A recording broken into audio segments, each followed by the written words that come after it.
Alors Georges, comment se passe ton exposition?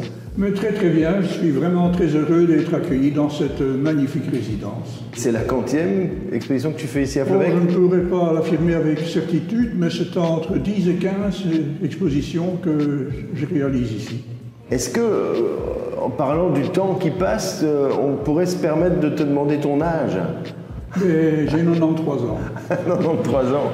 Tu sais que tu es vraiment une sorte de modèle pour tout le monde, parce que je pense qu'on serait tous ravis de pouvoir vivre aussi bien que tu as l'air d'être, en tout cas. Oui, disons que j'ai encore de beaux restes. C'est extraordinaire.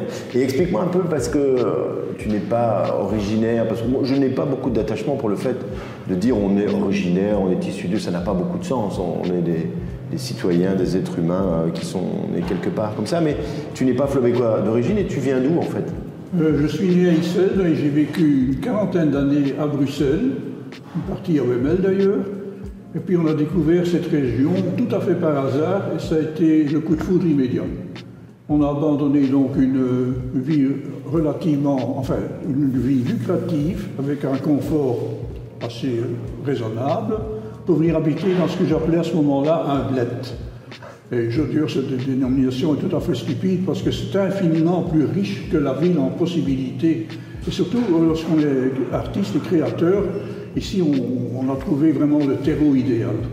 Oui, c'est sûr que c'est un endroit où l'inspiration doit facilement naître. Oui, et peut-être pas seulement d'ailleurs, puisqu'on voit dans l'évolution de ton œuvre, tu te décris souvent comme un chercheur, que ce n'est plus forcément les paysages qui sont une source d'inspiration, mais c'est peut-être un environnement dans lequel tu te sens bien pour créer.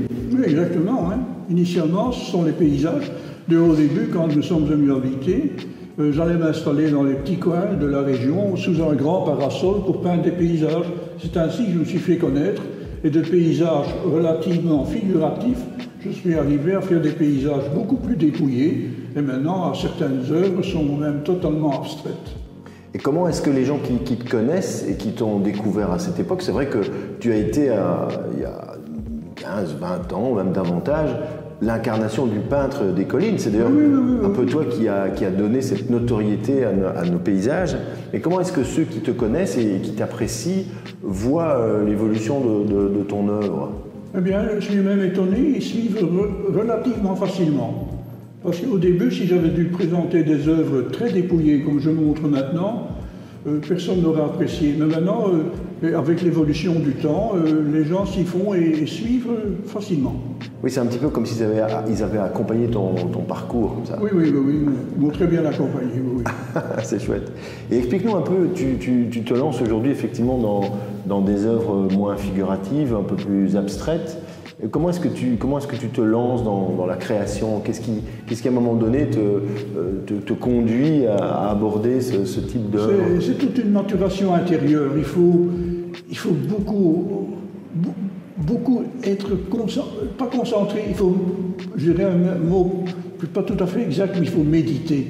Il faut se laisser aller à son rêve. Et évidemment, pour pouvoir exprimer ce rêve, il faut une bonne technique. Et ça, c'est l'avantage. J'ai une formation de décorateur, donc je ne suis pas arrêté par la difficulté technique. Tu peux vraiment suivre tes inspirations. Oui. Et le danger, c'est quand on a une facilité technique, c'est de tomber dans la facilité. Alors, ce qu'il faut faire, c'est surtout méditer, réfléchir et essayer de mettre sur la toile ce que l'on a conçu. Est-ce que tu ne penses pas qu'il y a aussi une invitation à la méditation que tu fais à ceux à qui tu adresses ton œuvre, tes peintures? Oui. Parce qu'il est vrai que quand tu les vois, quand tu te laisses absorber, plonger, c'est vrai que ça suscite évidemment une sorte de rêverie, une sorte de promenade, de réflexion. Oui, c'est le cheminement comme que beaucoup de gens font depuis le début. Initialement, ils ont suivi des œuvres figuratives, très figuratives, parfois même réalistes. Et maintenant, ils parviennent, pas tous, mais beaucoup parviennent à suivre ces œuvres-ci et les apprécient.